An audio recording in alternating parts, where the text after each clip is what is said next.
Yofi, mesdames, messieurs, on se retrouve avec l'Ilmod pour un cours particulier avec le Rav Menachem Ackerman, spécialement pour Yom HaShoah.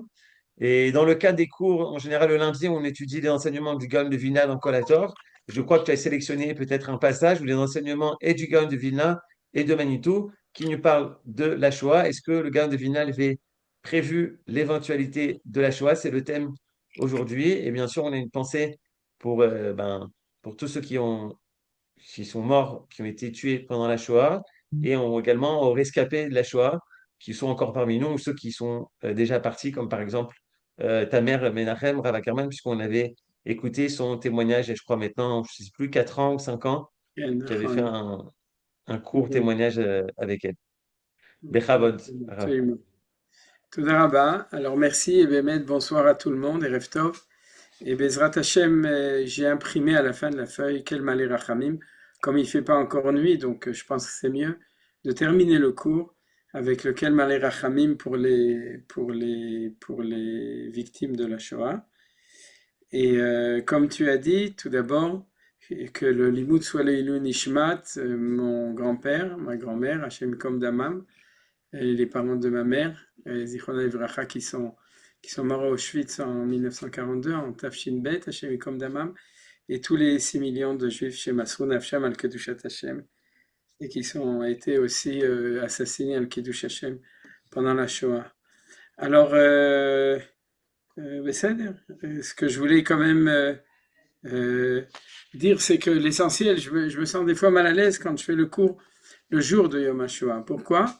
Même un autre jour, mais encore plus au terre, parce que je pense que malgré tout, l'essentiel, c'est d'être dans le tsar, c'est-à-dire dans la conscience de la tristesse et de la souffrance euh, que le peuple juif a passé au moment de la Shoah, et que c'est quand même quelque chose qui est le plus important. Et Bezrat Hashem, demain, on aura la Dakadoumia, la sonnerie spéciale à la mémoire à. Mais qu'est-ce que tu veux faire signe si c'est à 10 heures ou 11 heures, je ne me souviens pas. L'un c'est à 10 heures, l'autre c'est à 11 heures heure israélienne. Tu voulais dire quelque chose? 2 minutes. Ah, Deux les deux minutes. minutes, c'est Nachon. J'étais d'accord, Doumia.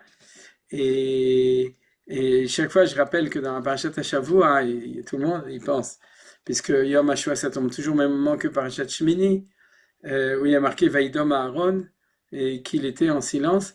Mais cette année, j'ai vu encore un Rashi, tout de suite après, quand Akadosh Baruch Hu, il donne les lois de Kashrut, il y a marqué Vaïdaber Hashem el Moshe vel Aaron. Il a parlé à Moshe et Aaron en disant de parler avec ses enfants.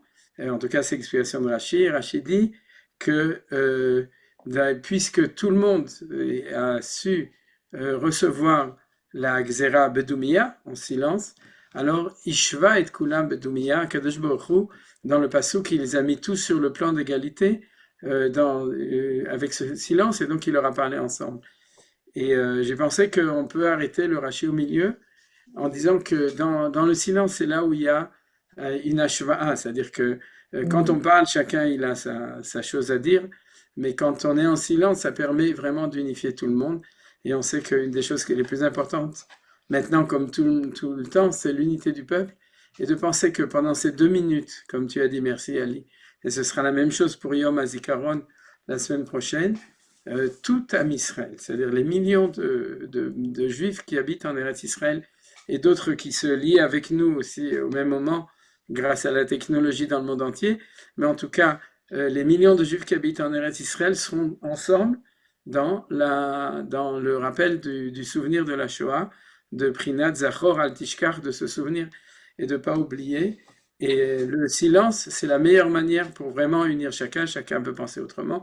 Et c'est Meforash dans ce Rashi qui dit et Shvu Bedoumiya, c'est-à-dire ils ont été mis sur le plan d'égalité au moment du silence. Et d'ailleurs, la récompense, c'est que Akadosh Baruch Hu, du coup, ils ont été zochés d'entendre aussi la parole de Akadosh Baruch Hu. Alors, Bezrat Hashem, grâce au mérite de ça, qu'on puisse aussi entendre la parole de Hashem, de ce qu'il veut nous transmettre.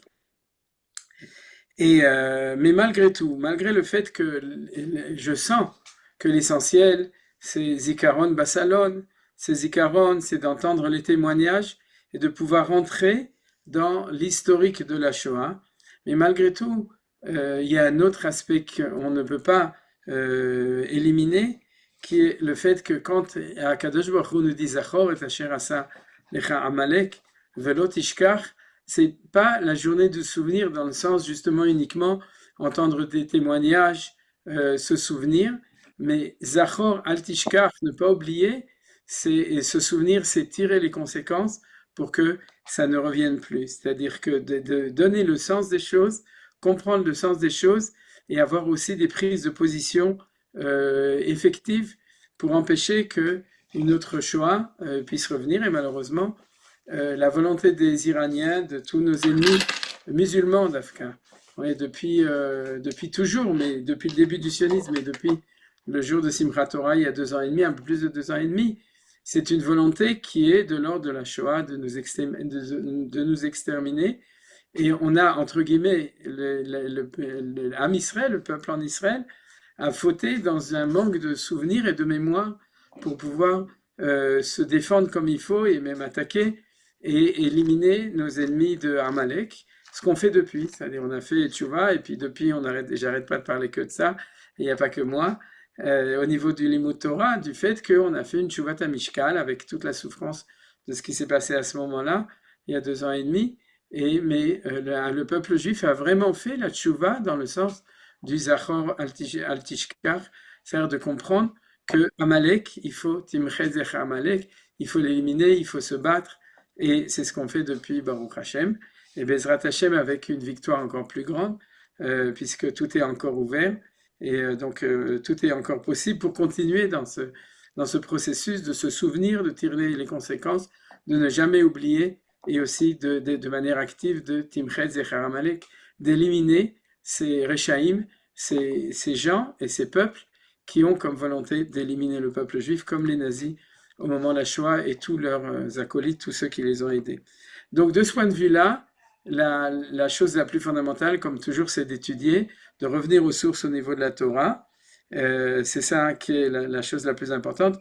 Et donc, c'est ce qu'on va faire ce soir. Donc, la question que j'ai demandée au début comme titre, la question que j'ai demandée, c'est de savoir, en fait, est-ce que on pourrait dire, est-ce que les rabbanim, je n'ai pas formulé de cette manière-là, mais c'est ça la formule, est-ce que les rabbanim, est-ce que les Gdolei Israël savaient que c'était quelque chose de possible, et donc est-ce que, en second, si vraiment il y avait eu une prise de conscience au niveau de tout le peuple, est-ce qu'on aurait pu au moins, peut-être pas complètement éviter, peut-être complètement éviter, mais en tout cas sauver beaucoup de personnes grâce à l'enseignement des rabbanim. Donc ça c'est la question, mais c'est pas du tout un problème de jugement, ni des juifs qui ont été les victimes de la Shoah, ni des Gdolei Israël, des Talmidei Chachamim, il y en a qui l'ont fait, comme par exemple le Badim Smecha, Rav Israël Tartel Hashem Yikom Damo, qui a fait son mea culpa à lui, sa tchouva à lui,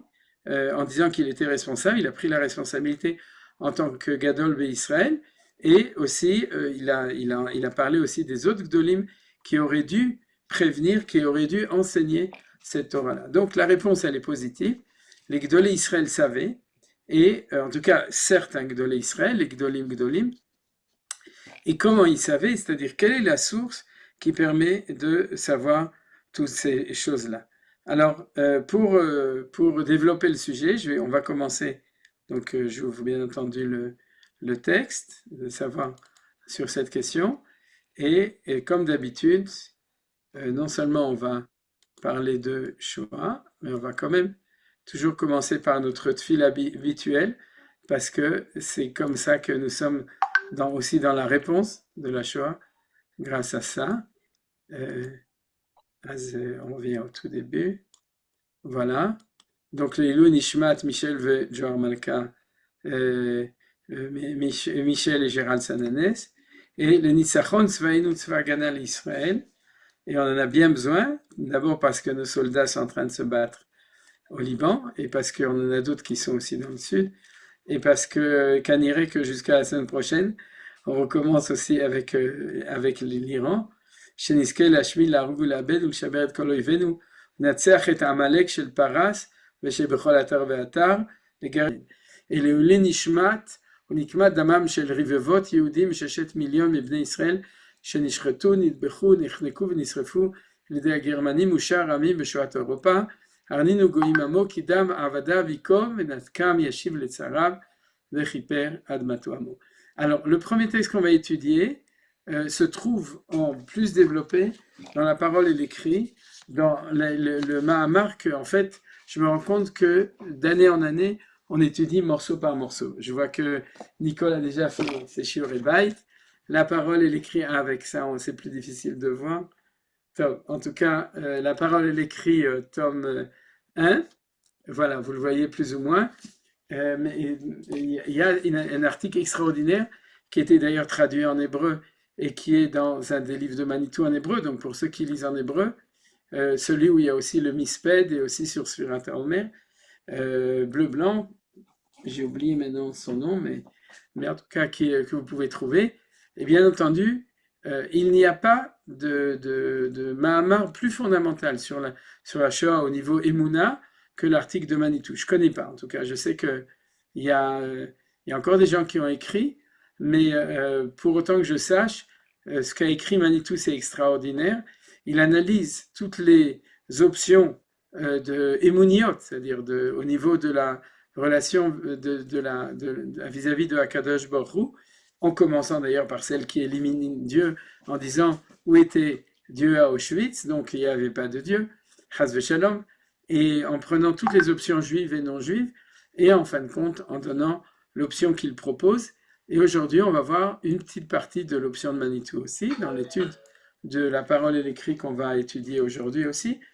Et comme je vous ai dit, ce passage qu'on va lire maintenant fait partie et dans Étincelle, page 302 du premier tome. Et j'ai préféré choisir ce texte-là plutôt que le texte qui est beaucoup plus profond et développé dans la parole et l'écrit, justement parce que c'est de la Torah Sheba'al Peh, c'est un cours que Manitou a donné sur Parashat Vaishlach en 93, et le langage est plus facile, donc on va tout d'abord étudier. On va commencer par étudier ça pour pouvoir commencer à développer une réponse. Alors, sionisme et Shoah, on peut le lire directement. Il y a un faux discours sur les droits d'Israël en Eretz Israël lorsqu'on désigne les Israéliens comme les rescapés de la Shoah, des réfugiés revenant chez eux. Ce n'est pas ça du tout. Le sionisme était antérieur à la Shoah. C'est grâce au fait qu'il y avait un Yishuv en Eretz Israël que les rescapés de la Shoah ont pu le rejoindre. Ce n'est pas parce qu'il y a eu la Shoah qu'on a droit au pays. Les Juifs tombent dans le piège et plaident un faux dossier. On leur dit, vos droits, c'est en tant que réfugiés de la Shoah, mais nous, les Arabes, ne sommes pas responsables de la Shoah. Cela fait partie de toute une idéologie complètement fausse, selon laquelle il y aurait un lien de cause à effet, et c'est ça peut-être le mot important, entre la Shoah et l'État d'Israël. Pas du tout. C'est-à-dire, d'accord. Alors on va continuer de lire tout à l'heure. Je voudrais juste expliquer ce premier paragraphe. Dans toutes les explications, pour pouvoir comprendre de manière croyante ou pas croyante l'État d'Israël, alors il y a une prise de position. Manitou d'ailleurs amène dessus deux explications, une laïque, d'un sionisme laïque, et une qui est au contraire basée sur une manière, on pourrait dire, émounite, religieuse, d'expliquer l'État d'Israël, en disant que l'État d'Israël est la conséquence de la Shoah. C'est-à-dire, alors au niveau laïque, c'est ce que Manitou ici écrit, c'est extrêmement dangereux. Pourquoi c'est extrêmement dangereux? D'abord, il dit que c'est faux, et on va voir pourquoi c'est faux, mais c'est ça le sujet un petit peu, c'est la base de notre possibilité de comprendre la position des Chachamim quand ils savaient qu'il pourrait y avoir une Shoah. C'est-à-dire, c'est pas la Shoah ou un événement comme ça qui amène la naissance de l'État d'Israël, c'est le sionisme qui précède, le sionisme précède la Shoah en tout cas. Mais ça c'est quelque chose qui est très très important.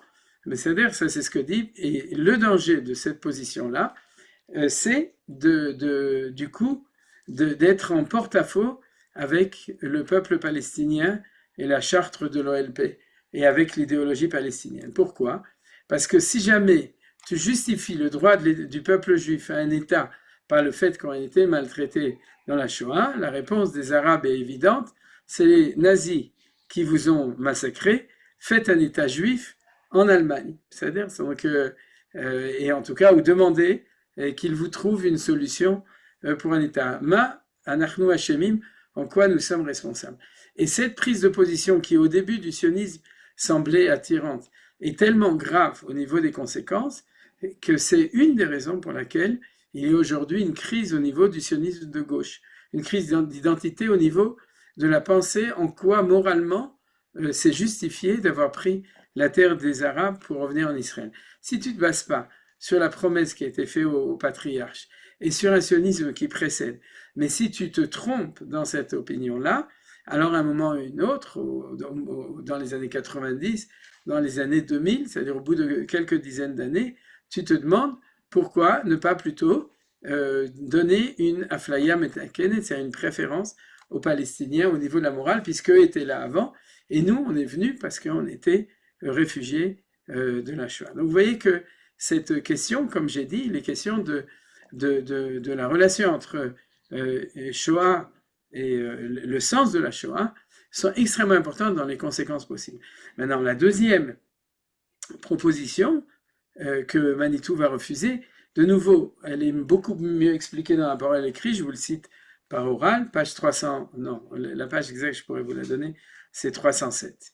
C'est-à-dire, si mes souvenirs sont bons, mais en tout cas, c'est une position religieuse, c'est que Akadosh Baruch Hu Kivyachol, vu la difficulté des Juifs de se décider à revenir en Israël, il aurait fait un électrochoc de la Shoah pour convaincre les Juifs que le temps est arrivé. C'est-à-dire qu'ils sont Arlé, Lev et Arlé Oznaïm, les Juifs n'écoutent pas la parole du bon Dieu, donc Akadosh Baruch Hu, le bon Dieu, se serait énervé, il aurait fait un grand coup de la Shoah pour convaincre les Juifs. La preuve, c'est que l'État d'Israël s'est levé 3 ans après. Alors c'est pour ça que cette explication, elle est tentante, vu au niveau du temps, le timing, que 3 ans après la fin de la Shoah, on va avoir l'État d'Israël, donc ça prête à une certaine...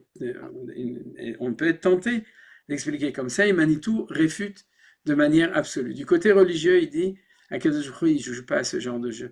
On ne tue pas et on ne maltraite 6 millions de personnes de cette manière dont ça s'est passé, plus tous les autres qui ont été blessés, pour pouvoir convaincre. Si ton enfant ne se conduit pas bien, tu peux lui donner une claque, mais tu le tues pas, ou tu lui coupes pas les bras et les mains, et tu le rends pas aveugle pour le convaincre qu'il doit étudier comme il faut à l'école. C'est-à-dire, vous comprenez?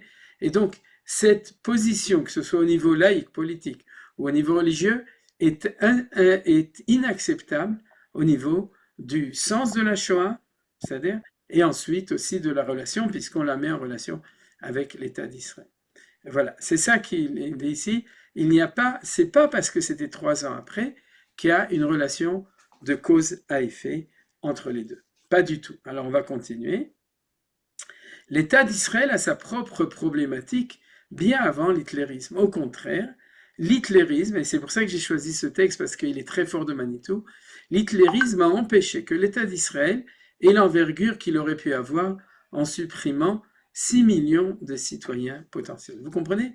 La Tzionout a commencé bien avant, et s'il n'y avait pas eu la Shoah, déjà en 1950, on aurait eu 6 à 10 millions de juifs en Israël, parce qu'en plus on compte les 6 millions de juifs. Mais aujourd'hui, avec leurs descendants, ça aurait été 30 millions de juifs dans l'État d'Israël actuel.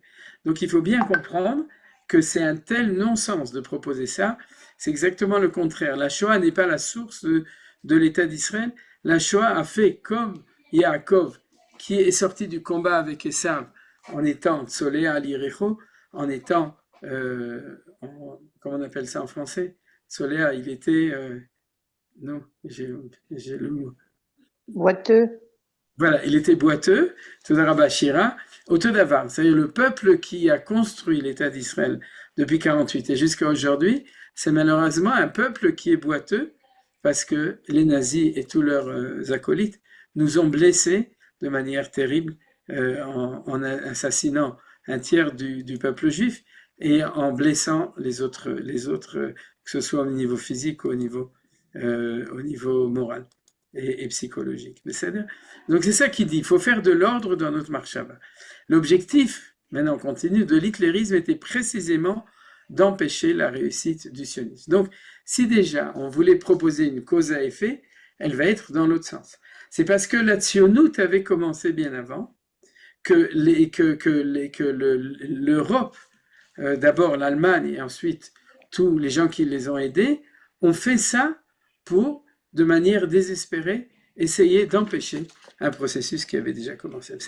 Des ragas, je vous rappelle, c'est exactement ce qu'on étudie chaque année à propos de Purim. C'est-à-dire que quand Haman monte au pouvoir avec Achashverosh, c'est pour empêcher un processus qui avait commencé avec la déclaration Cyrus, et ici on peut dire avec la déclaration Balfour en 1917, et la tzionout a commencé bien avant. Tout d'abord, ce qu'on étudie avec le fait que les élèves du Gra étaient les premiers sionistes au tout début du 19e siècle, en 1804-1805, et ensuite le sionisme de Herzl qui commence environ en 1880 avec les premiers Bilouim.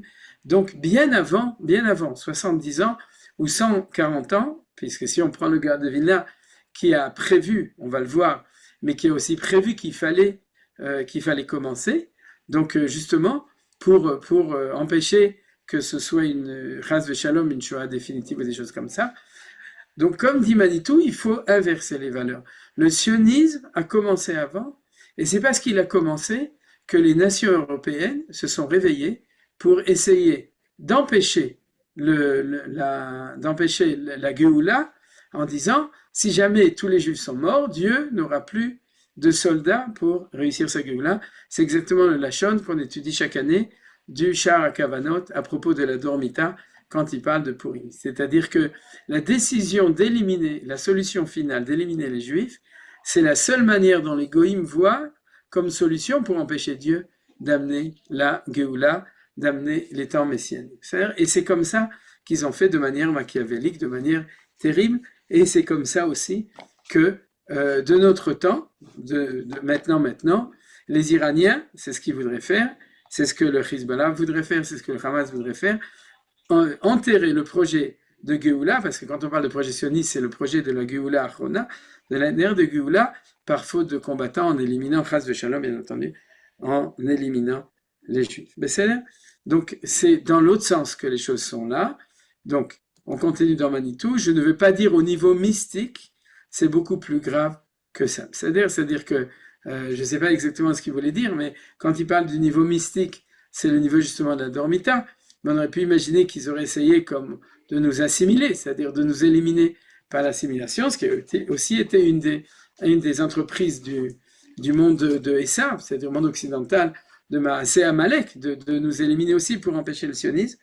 Mais il dit que c'est beaucoup plus grave que ça, puisque c'est pas seulement des questions de Beta Midrash qu'on est en train d'étudier, c'est le fait que de manière réelle, ils ont malheureusement réussi à exterminer 6 millions de Juifs.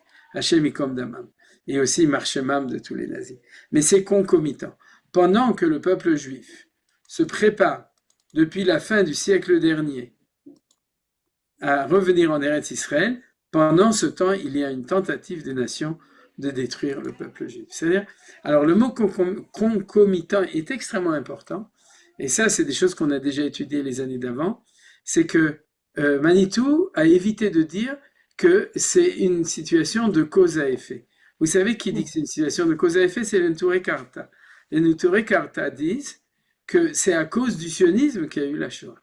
C'est-à-dire que eux, ce qu'ils proposent, c'est l'inverse d'un sionisme post-shoatique qui dit que c'est grâce ou à cause de la Shoah, grâce à la Shoah qu'il y a eu l'État d'Israël.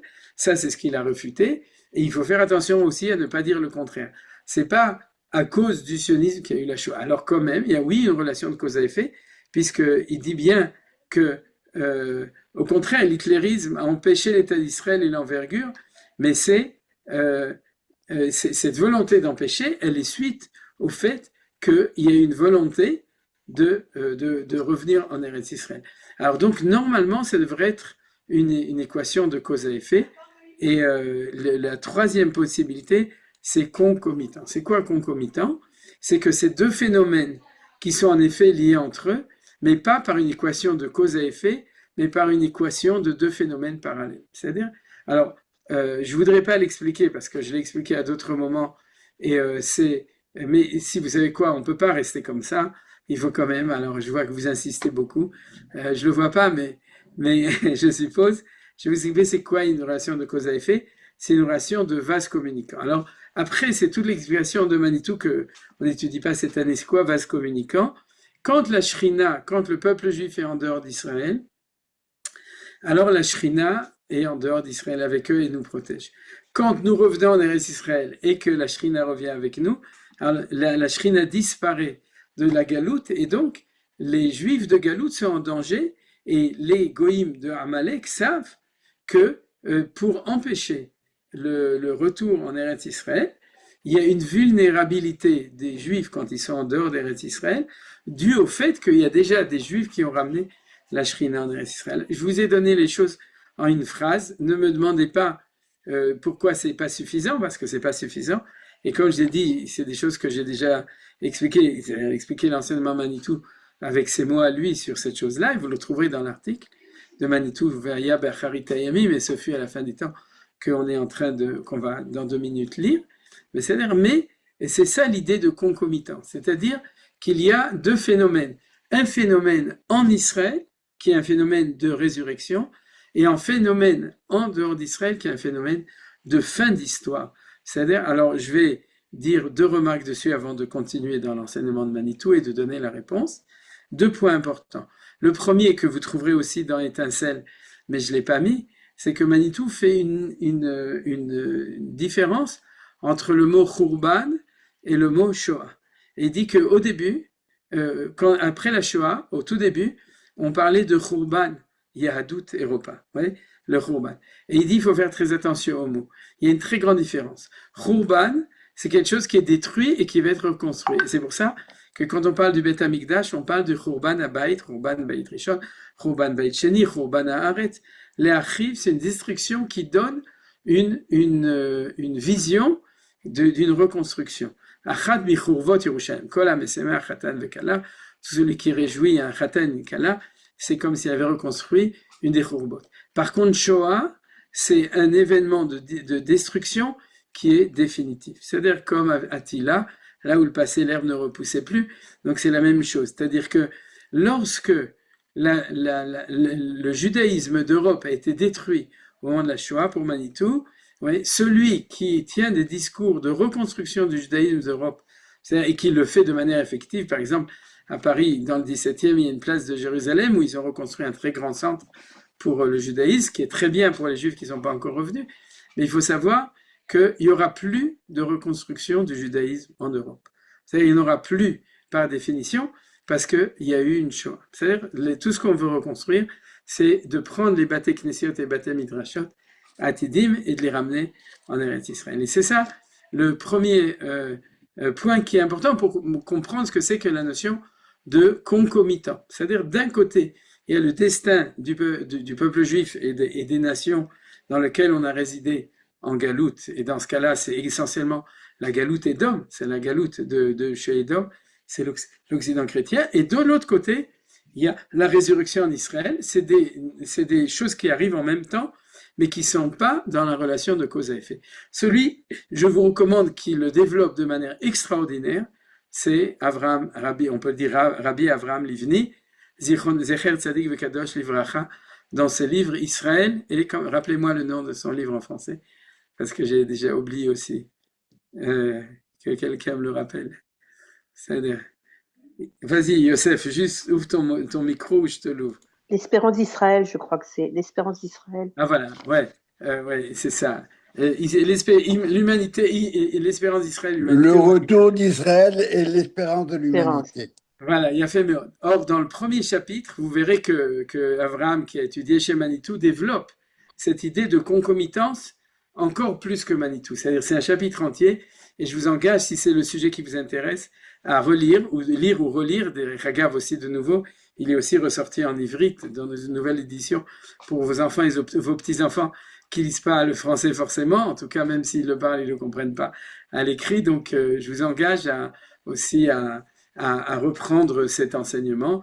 Il y a aussi le Rav Lavi qui a donné plusieurs cours dans l'internet sur le livre d'Avraham Livni, donc Bémet animé horaire Etrem. Donc, on a compris le premier point. Le premier point, c'est qu'au niveau chronologique, tout d'abord, Shivat Zion, le début du sionisme, du retour du peuple juif en Israël, et ensuite, en parallèle, bien entendu, en réaction à la décision de revenir en Israël, alors on a un effet qui est l'effet d'une possibilité de choix. Alors, prenons maintenant Manitou, dans ce texte-là, page 313.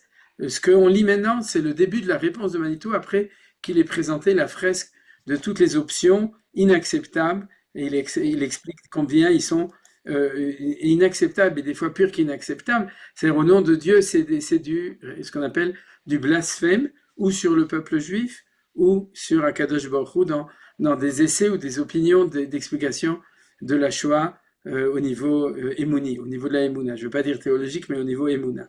Alors, et il arriva à la fin des temps, Vaya Be'acharit Hayamim, c'est le titre de ce Mahama.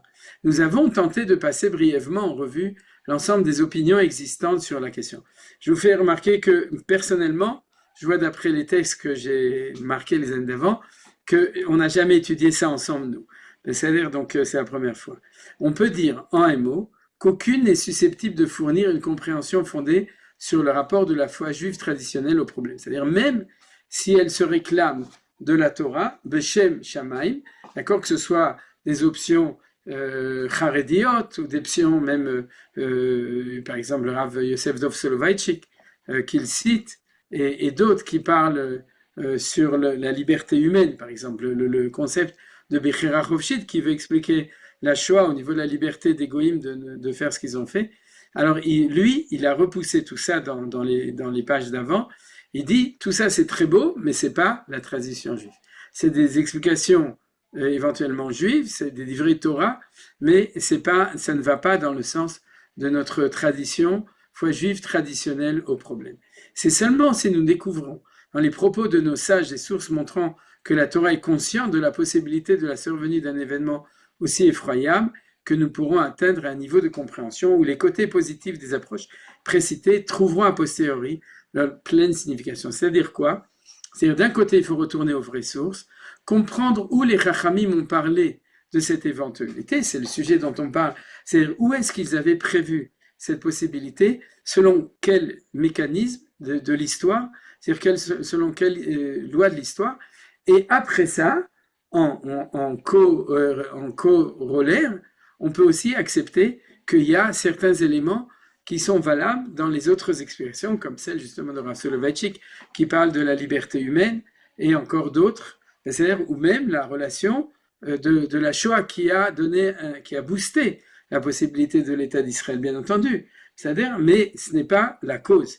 Ça a été un élément qui a quand même donné un certain, au niveau des nations, un certain coup de massue, c'est-à-dire un zahazoua qui a permis peut-être le vote de l'ONU le 29 novembre 1947, ou bien aussi la volonté à tout prix pour les Juifs qui sont arrivés en Eretz Israël, les Ma'apilim, ceux qui sont sortis d'Europe, de se battre coûte que coûte pour pouvoir avoir notre État, bien entendu, mais c'est corollaire, c'est en plus, c'est pas la raison essentielle. Alors, c'est ce qui dit aussi, les côtés positifs des approches précitées trouveront a posteriori leur pleine signification. De fait, l'angoisse face aux terribles événements de la fin de l'exil se reflète clairement dans la conception juive de l'histoire. C'est-à-dire que dans les sources d'origine, on savait qu'une Shoah ne peut pas arriver à n'importe quel moment de l'histoire. C'est ça qui est aussi très important. C'est ce qu'on voit à propos du temps de Dormita, qui est ni l'exil ni la Géoula. C'est un temps spécifique, le temps du passage. C'est-à-dire que c'est en tout cas une des opinions qui est complètement fausse, c'est celle qui dirait que la Shoah est due à une causalité dans la volonté de Dieu qui peut être à n'importe quel moment de l'histoire. Je vous donne l'exemple de l'approche Haredit Light, qu'on n'a pas non plus étudiée, et que Manitou refuse absolument, qui est celle de chercher les fautes du peuple juif dans la religion, c'est-à-dire de dire ils n'étaient pas Shomer Shabbat, ils étaient assimilés, etc., Et Dieu s'est énervé, donc il leur a fait la Shoah.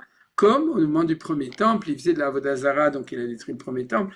Au moment du deuxième temple, il y avait de la haine gratuite, donc il a fait la destruction du deuxième temple. Et puis ça aurait pu arriver en l'an 500, l'an 1000, 1500, 2000. Et au moment où les Juifs décident de fumer le Shabbat et de ne pas faire attention à Shahatnez, ouais, à ce moment-là, Dieu s'énerve et il fait une Shoah. Ça, Manitou le refuse parce qu'il y a un blasphème au niveau de la justice divine qui est absolument insupportable. C'est-à-dire qu'il n'y a aucune proportion possible. Et ça, c'est l'explication classique des Haredim. Et là où elle tombe complètement faux, c'est qu'elle détache l'événement de la Shoah d'un sens de l'histoire. C'est-à-dire qu'on se détache de l'histoire comme s'il y avait comme si l'histoire était neutre, une neutralité de l'histoire. À n'importe quel moment, quelque chose comme ça aurait pu arriver. Or, nous affirmons, selon les sources de Chachamim, que la connaissance ou la préconnaissance des sages de la Shoah était due au fait des connaissances des processus d'histoire de Géoula. C'est-à-dire c'est un processus qui est dû au phénomène d'une fin d'exil, pas un début de Géoula, mais une fin de Galout qui peut permettre une chose comme ça, qui se reflète clairement dans la conception juive de l'histoire. Donc c'est une conception juive de l'histoire, pas une conception juive de la relation entre l'homme individuel ou collectif et Dieu, de manière intemporelle, mais de manière très précise, dans un contexte historique particulièrement, tel que l'ont enseigné les kabbalistes. Donc bien entendu, quand on s'occupe de halakha et de sachar ve'onesh, récompense, punition, tu n'as pas besoin d'être kabbaliste, il suffit d'étudier au Talmud Torah, et tu sais très bien que Dieu il a marqué dans le Torah, comme il a marqué dans le Shema, si tu fais le bien, tu auras le bien, et si tu fais le mal, tu auras le mal, sachar ve'onesh, la justice de Dieu, et à ce moment-là, on peut très bien comprendre. Mais quand on veut comprendre la Shoah, non pas à ce niveau-là, parce qu'à ce moment-là, c'est un blasphème, comme je dis, c'est de ça que je parlais, quand il est blasphématoire et sur le peuple juif et sur Akadosh Baruch Hu, dans les deux sens, parce qu'on est obligé de chercher la petite bête chez les juifs pour être sûr qu'ils ont beaucoup fauté, et ensuite on est obligé d'expliquer que c'est tellement grave que ça peut justifier une Shoah au niveau de la justice divine. Donc tout ça, c'est complètement insupportable, c'est faux, zélonachon, c'est pas du tout ça le sens des choses, et c'est contraire d'ailleurs à la lecture juive des événements dans lequel Akadosh Baruch Hu, il est Rachum v'chanun erech apayim v'rav chesed v'emet. Et cette question, d'ailleurs, il y a des très beaux dialogues entre Moshe Rabbeinu et Akadosh Baruch Hu sur cette question. C'est-à-dire Moshe Rabbeinu lui-même, au début, il était un peu orthodoxe du sachar ve'onesh, et il cherchait une causalité dans la mauvaise conduite des Juifs pour expliquer l'exil d'Égypte. Et on voit dans cette chose-là combien, j'ai jamais enseigné de manière très précise, peut-être dans un shiur de Parashat Shavua, combien Akadosh Baruch Hu lui répète, tu te trompes, tu te trompes, tu te trompes, c'est complètement faux, et spécialement d'ailleurs dans le Mahamar du Hari Akadosh à propos de Pessah, où il dit que Moshe s'est complètement trompé, et Akadosh Baruch Hu lui a dit que tu ne comprends rien, ça n'a aucun rapport, ne crois pas que c'est si facile de comprendre l'ordre de l'histoire tel que Akadosh Baruch Hu le fait. Donc pour ça, on n'a pas le choix, si vraiment comprendre, il faut s'adresser aux Chachmei Emet, aux sages qui connaissent le Emet, c'est-à-dire non seulement le Niglé, mais aussi le Nistar, c'est-à-dire la Torah aussi de la Kabbalah, c'est-à-dire là où on connaît le sens de l'histoire, et c'est pour ça que c'est là-bas qu'on peut trouver. Voici par exemple, comme l'auteur du Chesed Avraham, le Rav Avraham ben Mordechai Azoulay, le père du Chida, comme vous savez, Rabbi Chaim Yosef David Azoulay, et son père, le Chesed Avraham, qui a écrit, il s'appelle, qui habitait à Hebron, et qui, Avraham ben Mordechai Azoulay, la date naissance, vous l'avez, et qui a écrit un livre important qui s'appelle Chesed Avraham, qui parle beaucoup de tous les nians du retour en Israël et de l'amour du pays et de la Géoula, où sa description de la fin de l'exil comme ça. À l'expiration de notre présent exil, près du temps de la fin, les souffrances d'Israël atteindront un paroxysme, tant et si bien que les Juifs exécreront leur vie et demanderont aux montagnes de les recouvrir, aux collines de les ensevelir, en raison des grandes souffrances qui les environneront de toutes parts, et la douleur croîtra à tel point que les pères ne se tourneront plus vers leurs fils, et que celui qui trouvera pour lui-même un butin sera appelé heureux et vainqueur. D'accord, ça décrit pas la Shoah, mais ça décrit le fait que au XVIe siècle, d'accord, 1700 en l'an 1600, au début du XVIIe siècle, il y avait à Hebron un Talmid Chacham, le Chesed Avraham, un grand tzaddik, et Mekubal, qui savait au moment où arrivera le temps de la Géoula, alors il y a un risque. Il n'y a pas une obligation, mais il y a un risque d'une grande souffrance. Alors Manitou va l'expliquer. S'ils sont méritants, je mets attrait, et sinon j'attendrai que leur vienne. Et c'est là qu'on voit que Manitou étudiait le Kolator, puisque Beïta Achishena, c'est un des thèmes qu'on a étudié et qu'on va reprendre aujourd'hui.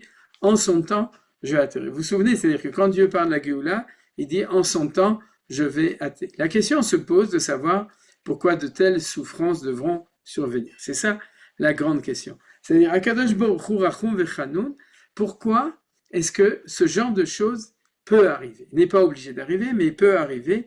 Et on dirait comme ça. Sauf s'il y a une action extrêmement forte pour l'empêcher, ou du côté de Hachem, comme ce qui s'est passé à Purim, ou du côté de Ham Israël, du peuple juif, qui prend le taureau par les cornes, alors dans l'ordre de nature, on pourrait dire le danger est évident. Alors pour expliquer l'inquiétude de nos sages, il convient de renvoyer au caractère problématique du passage de Sanhedrin 98 relatif à ce pasouk. Akatan yé l'elef ve'atzeir le goy gadom ani Hashem beita achishena. C'est-à-dire moi l'Éternel, l'heure venue, j'aurai vite accompli ses promesses. Alors c'est un des versets centrales de ce qu'on a appris dans le Kolator.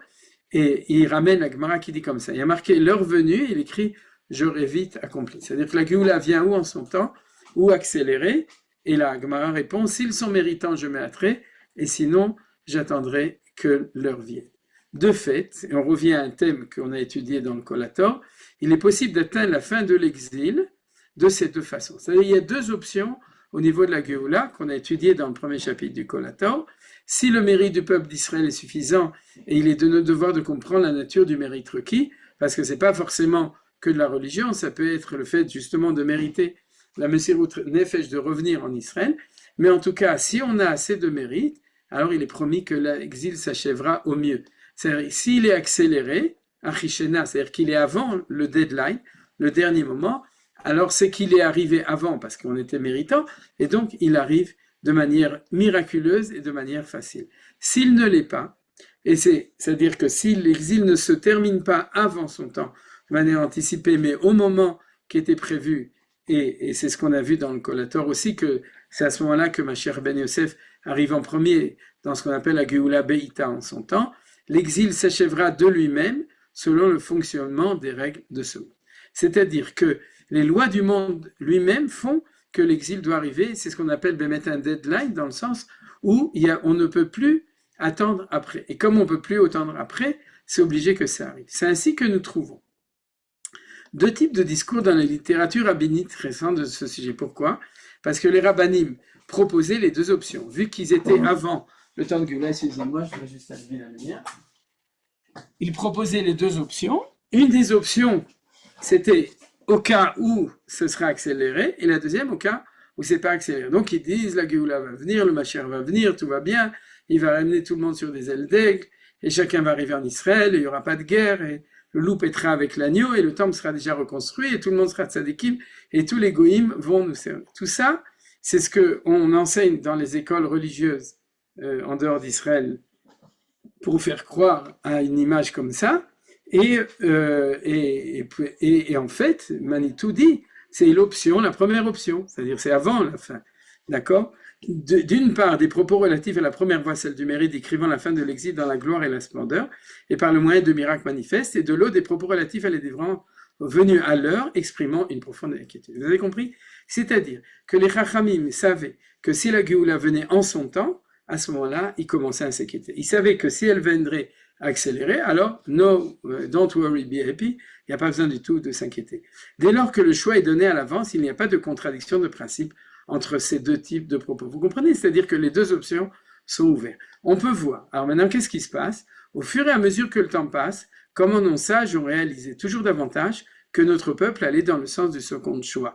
Et à la vérité, génération après génération, l'inquiétude et l'angoisse ne font que croître.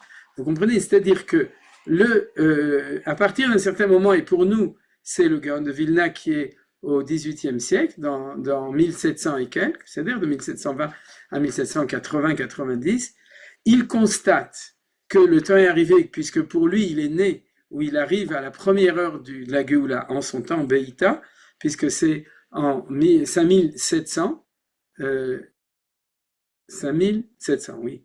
On est en 5786. Non, 5500, excusez-moi. 5500, c'est à 286 ans. Au début du lever du soleil du dernier jour, à la fin de la nuit, à ce moment-là, c'est le temps de Beïta, d'après les calculs de Gaon de Vilna.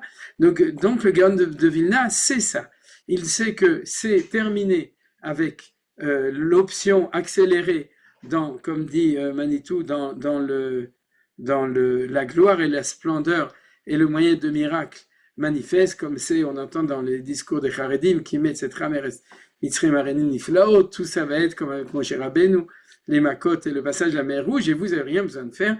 Il faut Hachem Ilachem Lachem et Tacharishun, juste rester à Boro Park et étudier la Torah, d'accord, puisque Dieu va vous ramener. Et donc il dit, les Chachmei Emet, ceux qui connaissaient ça, savaient qu'à partir du moment où on arrive dans le temps du deadline, le temps où c'est arrivé, alors à ce moment-là, il y a une inquiétude extrêmement grande parce que la Géoula, elle arrive, comme il dit ici, exprimant elle est venue à l'heure parce que elle arrive de manière elle arrive de manière naturelle. Voilà, Zéou. On a terminé l'étude de ce petit texte de Manitou où il explique, lui, après il amène d'autres textes. Mais donc ce qu'il faudrait, c'est bien comprendre, en fin de compte, bien comprendre pourquoi c'est comme ça. Alors je vais vous donner les trois réponses et on va le voir maintenant dans le texte du Gaon de Vilna lui-même. La première, c'est que c'est un deadline. C'est-à-dire que quand tu es obligé de faire quelque chose, si jamais, quel que soit, surtout ici à le moindre refus, à ce moment-là, on est obligé de cogner. C'est pas qu'on est obligé, mais quelqu'un va cogner parce que c'est obligé. Vous comprenez? Tant que le train, on a le temps, il y a encore 6 trains devant nous qu'on peut prendre, alors tu prends le premier, tant mieux, tu prends le deuxième, tant mieux, etc. Mais si c'est le dernier train, Rekevet Achrona, à ce moment-là, tu es obligé de monter dedans et automatiquement, il y a un très grand risque de souffrance. Ça, c'est la première réponse. La deuxième réponse, c'est que, du coup, c'est aussi fonction de la fluidité de la réaction du peuple juif. C'est-à-dire, si jamais Akadosh Baruch Hu dit maintenant, le temps est arrivé, à ce moment-là, tu es obligé de revenir, et s'il n'y a pas de répondance, qu'on appelle chez Meigrom Achet, de peur qu'il y ait une faute de non-réponse, à ce moment-là, c'est très inquiétant. De ce point de vue-là, la solution, c'est qu'il y a un répondant. Donc, le Gaon de Vilna ne faisait que envoyer ses émissaires dans toutes les communautés du peuple juif pour dire bougez-vous, bougez-vous, bougez-vous, bougez-vous, et à ce moment-là, Bezrat Hashem, c'est ça qui va pouvoir empêcher. Parce que si tu pousses et qu'il y a opposition, ça fait mal. Si tu pousses et qu'au contraire, il n'y a pas d'opposition, ça avance. Vous comprenez? C'est la même force. L'une fait démarrer même un train, on peut déplacer un train, et l'autre, elle crée action-réaction, un sens d'opposition. Et la troisième réponse, qu'on va voir de nouveau aussi dans le Gaon de Vilna, c'est que dans l'ordre de nature, oui, lorsque les choses vont se faire petit à petit en son temps, c'est-à-dire de manière naturelle, les goïms vont s'opposer à ce que ça arrive. Alors, les goïms d'Occident, la Shoah, les goïms d'Orient, de manière paroxyste, c'est-à-dire depuis le début de l'État d'Israël, depuis le début du sionisme, il y a opposition des Arabes, des musulmans. Mais actuellement, de manière extrêmement violente, c'est ce qu'on est en train de vivre depuis 2 ans et demi, c'est-à-dire de l'opposition du monde de l'Orient au fait de l'État d'Israël, c'est-à-dire au fait du retour en Israël. Alors, quelle est la solution qui est possible à tout ça? Vous comprenez? C'est-à-dire, dans la mesure où Manitou nous dit, et le Gaon de Vilna dit, et tout le monde savait que si la Géoula arrivait en son temps, tant que c'était pas arrivé, il y avait l'espoir de Rachamim, Gdolim, Akaptser, etc. Mais quand le temps arrive, c'est une angoisse terrible, et qui explique qu'on savait que ça pouvait arriver, alors qu'est-ce qu'on pouvait faire? Alors, on va étudier justement un petit peu les 3 textes du Gaon de Vilna, c'est par ça qu'on va terminer. Alors, le premier, c'est chapitre 1-8, on l'a déjà lu, j'ai souvent vu notre maître.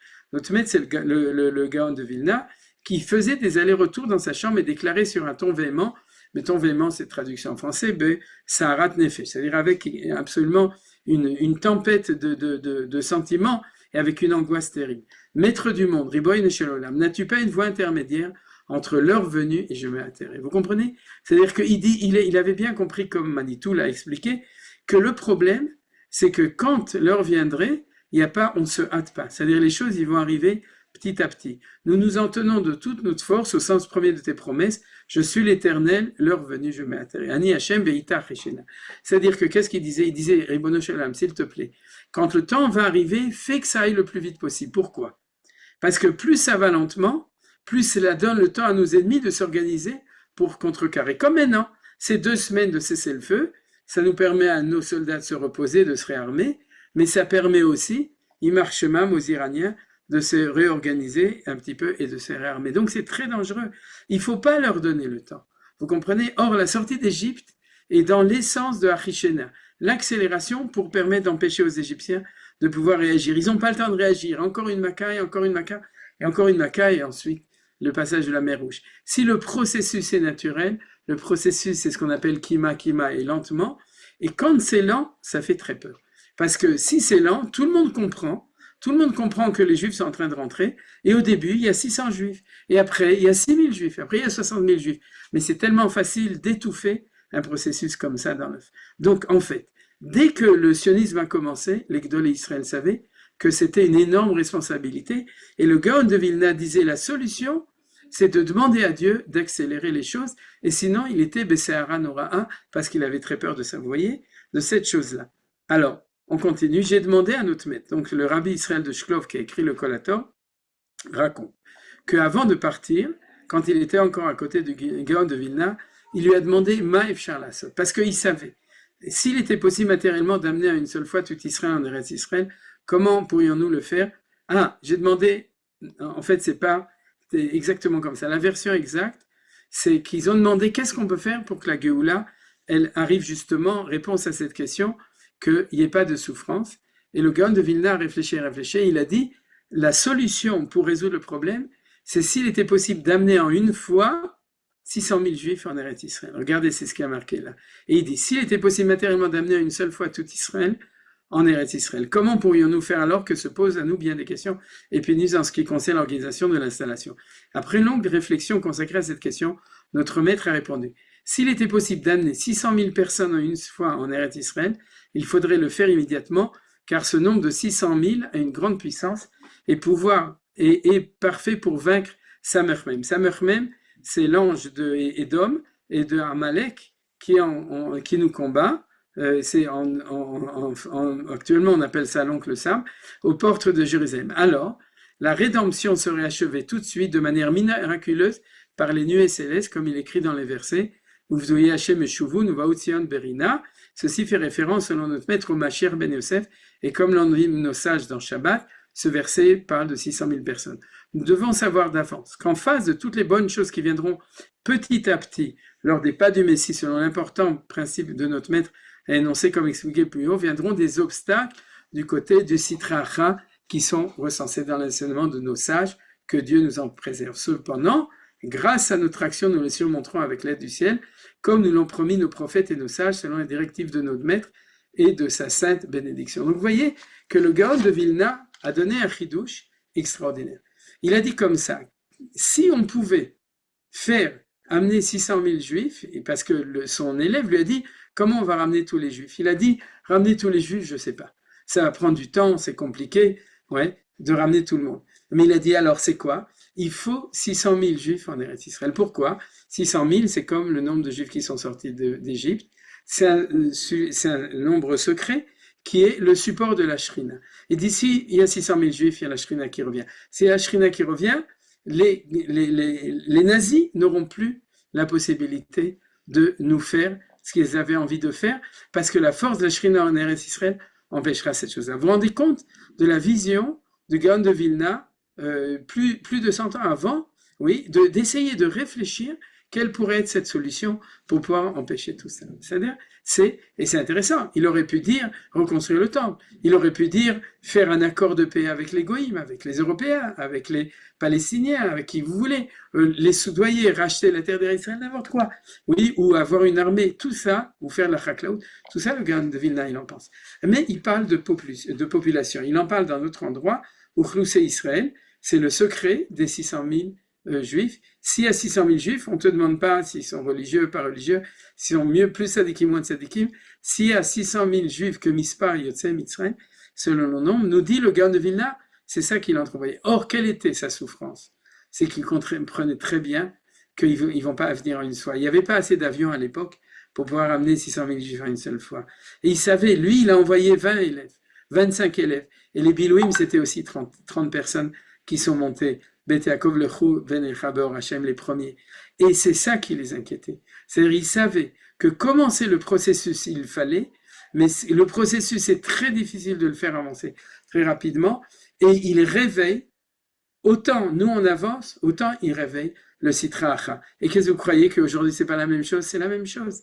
Oui, on est en Eretz Israël, le Sitra Achara, il ne dort pas en Iran et partout pour réfléchir comment il peut, coûte que coûte, nous éliminer. Regardez d'ailleurs l'arrogance dans les pourparlers avec les Américains des Iraniens. Ils ne considèrent pas qu'ils ont perdu et ils ne voudront jamais perdre parce que pour eux, ils ont une vocation de ce qu'on appelle messianique du Sitra Achra. Ça, il faut écouter Ephraim Herrera quand il explique et les autres qui expliquent ce que c'est que la Shia de Khomeini, c'est un Sitra Achra de décider de faire une Géoula musulmane, d'éliminer les Juifs, oui, pour ramener leur Géoula. Et c'est arrivé, ils se sont réveillés, oui, à Paris, d'ailleurs à côté de Paris, je ne me souviens plus où il habitait, à Marne-la-Jolie ou quelque chose comme ça, et c'est là qu'il a décidé de créer une idéologie chiite, ouais, de anti-Géoula, de Géoula chiite contre la Géoula d'Israël. Des choses qui sont absolument incroyables. Alors, on va terminer donc le cours. Tout d'abord, on va voir le dernier texte et puis terminer. Je voudrais raconter ici un tout petit peu, ça on l'a jamais étudié, dans la mesure où il nous donne le droit de le conter, raconter, d'une vision sublime, une vision vraiment extraordinaire que notre maître a eue un peu de temps après le retour de son voyage pour la Terre Sainte en 1782. Parce que 2 fois le Gaon de Vilna a essayé d'aller. Notre maître a été profondément préoccupé et dans un désarroi difficile à décrire. D'un côté, il avait vu par inspiration sainte l'importante mission qui lui incombait du ciel, d'éveiller et de commencer activement le rassemblement des exilés. Donc il avait conscience qu'il fallait commencer. Mais d'un autre côté, il a vu les terribles dangers liés à ceci, tant pour le voyage en Eretz Israël que pour les conditions de l'établissement, alors qu'Eretz Israël était un désert désolé, que les maladies contagieuses y régnaient et que les brigands sans foi ni loi y abondaient, sans compter la question des besoins élémentaires, la nourriture, les besoins de travail de subsistance. C'était une grande responsabilité si on s'appuyait sur les moyens naturels. Nous l'avions jamais vu plonger dans une telle perplexité, de nouveau angoisse dans le texte en hébreu.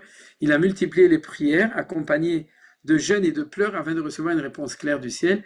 Il a fait ce qu'il a fallu faire de prières secrètes, etc., de ce Alpiasod. Effectivement, il reçut une réponse à travers une grande vision sainte avec des révélations les plus élevées, une révélation de Yaakov Avinu concernant le secret de la fin des temps, comme vous savez que Yaakov bikesh le galot et taketz. C'est-à-dire, note du copiste, il faut mentionner ici que Rav Chaim de Vologine, élève du Gaon, a écrit dans son introduction au commandement de Gaon, on devina sur le Sifra de Tznitta, que Yaakov, notre père, et le prophète Eliyahu se sont révélés au Gaon. Dans cette vision sainte, il en cité plusieurs versets qui évoquent les promesses favorables au sujet de l'installation d'Eretz Israël, dans lequel son nom a été mentionné du Gaon de Vilna. Donc, si on voit cette chose-là, on voit que nos Chachamim savaient exactement cette chose-là. C'est-à-dire, et alors, si on fait le bilan aujourd'hui, parce qu'aujourd'hui, on est après de toute cette chose-là. C'est-à-dire, si on veut faire maintenant le bilan de tout ça, alors je voudrais dire la première chose, il faut être vigilant. C'est-à-dire, il faut être vigilant parce que même si une Shoah en Europe, il n'y aura plus avec 6 millions, puisqu'il y a plus de 6 millions de Juifs en Europe, mais on voit très bien que de notre temps aussi, les Amalekim de notre temps sont là et veulent faire les mêmes choses, et c'est ça le Yesod qu'on a dit de Zechor al Tishkar. Souviens-toi et ne pas oublier, comme on l'a dit, c'est pas des cours, c'est de prendre des bons et de faire Timchet Zechar Malé, ce qu'on n'a pas fait avec les nazis, mais qu'on est en train de faire Baruch Hashem avec les Amalekim de nos ennemis.